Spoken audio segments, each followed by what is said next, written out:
आज के इस विश्लेषण में हम लाखों करोड़ों साल पीछे समय में एक रोमांचक यात्रा करने वाले हैं। एक ऐसी दुनिया में जहां आज के मुकाबले बिल्कुल अलग और सच में बहुत ही विशालकाय जीवों का राज हुआ करता था। ये कोई मनगढ़ंत कहानियां नहीं है, ये हमारी पृथ्वी का असली इतिहास है जो जीवाश्मों यानी फॉसिल्स के रूप में आज भी हमारे पास सुरक्षित है। तो चलिए उन प्राचीन दिग्गजों की दुनिया में चलते हैं जिनकी गूंज विज्ञान और प्रकृति में आज भी साफ सुनाई देती है।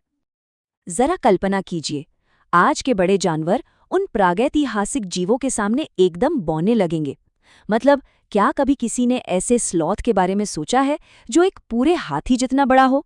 या फिर महासागरों पर राज करने वाली एक ऐसी शार्क जो 7 फुट लंबी हो?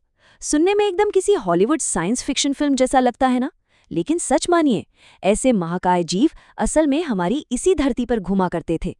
तो आज हम जिन टॉपिक्स को कवर करने वाले हैं वो कुछ इस तरह हैं। सबसे पहले हम पृथ्वी के प्राचीन विशाल जीवों की बात करेंगे, फिर समुद्र और आकाश के शिकारियों को देखेंगे, उसके बाद हिमयुग यानी आइस एज के अद्भुत जीवों पर नजर डालेंगे, फिर जानेंगे कि आधुनिक जानवरों के प्राचीन पूर्वज कैसे दिखते थे, और आखिर में हम इस बात पर चर्चा करेंगे कि ये जानवर विलुप्त क्यों हुए और आज इन प्राचीन जीवाश्मों का क्या महत्व है। चलिए शुरू करते हैं।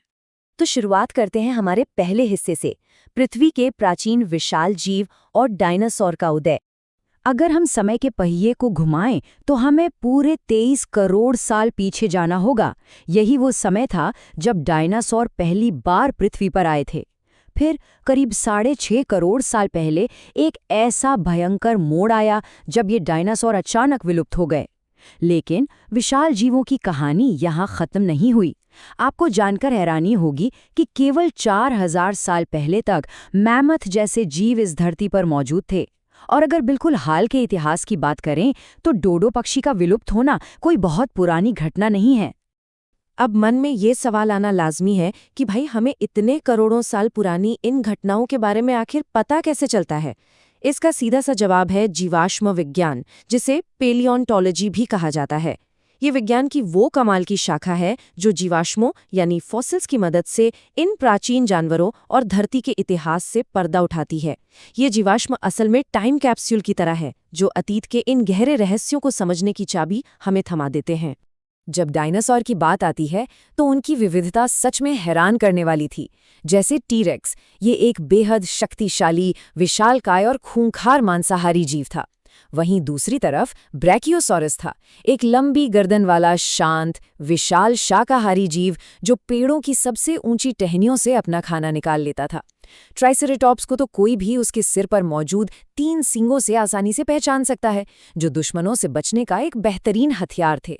और हाँ, वेलोसिराप्टर को नहीं भूल सकते, छोटे लेकिन गजब के तेज और बेहद चालाक शिकारी।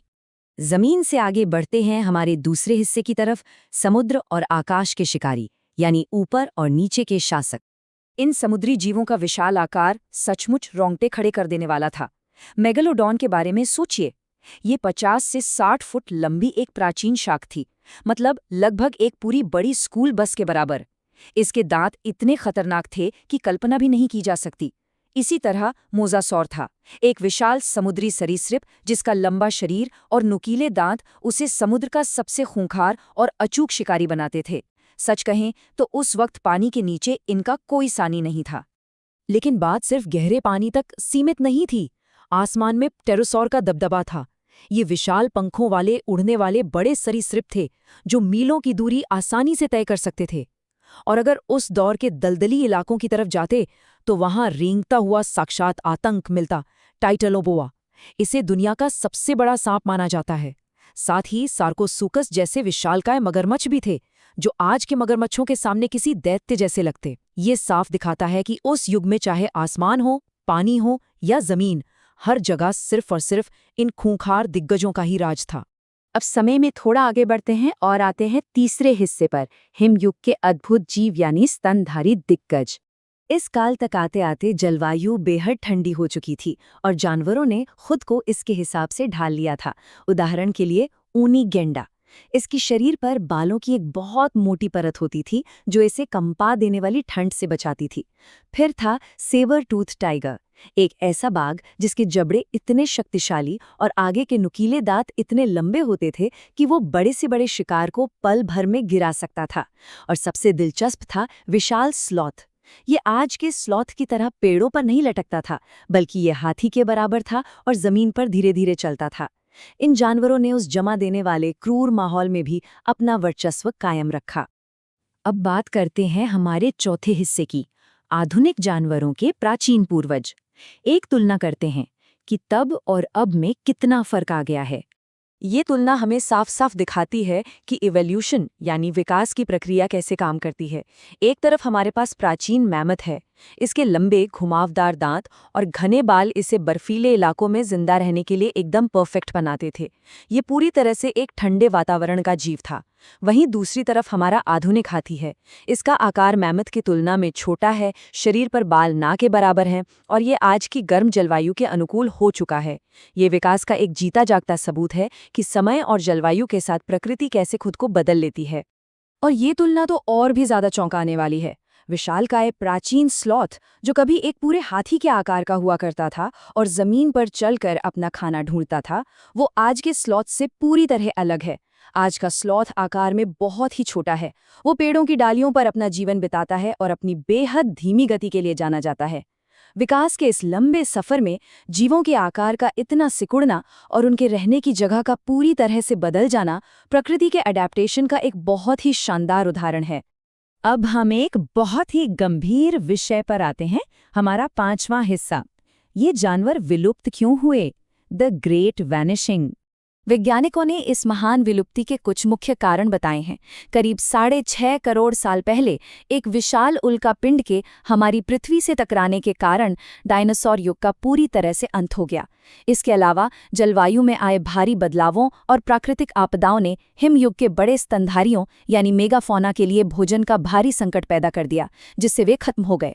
और दुख की बात है कि एक कारण ऐसा भी है जो पूरी तरह से मानव निर्मित है, हमारी अपनी गतिविधियां और पर्यावरण में किए गए बदलाव, जिसका सीधा और घातक असर डोडो पक्षी जैसे जीवों पर पड़ा। मानव निर्मित विलुप्ति का ये सबसे स्पष्ट और तथ्यात्मक उदाहरण है डोडो पक्षी। ये मॉरिशस द्वीप पर पाया जाने वाला एक पक्षी था जो उड़ नहीं सकता था।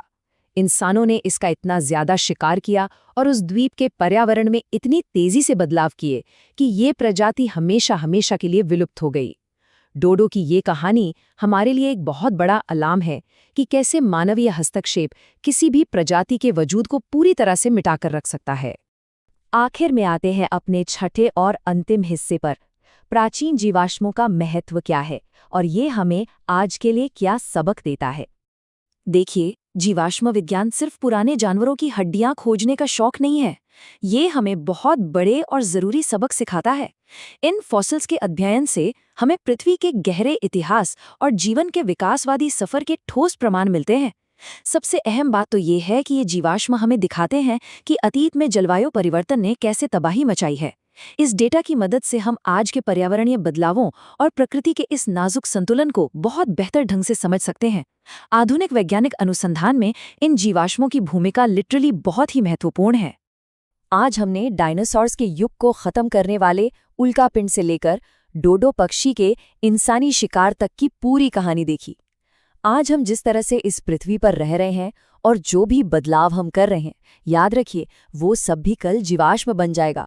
तो जाते जाते सोचने वाली बात यह है, हमारे आज के इस युग के जीवाश्म लाखों साल बाद भविष्य के वैज्ञानिकों को हमारे बारे में क्या कहानी सुनाएंगे?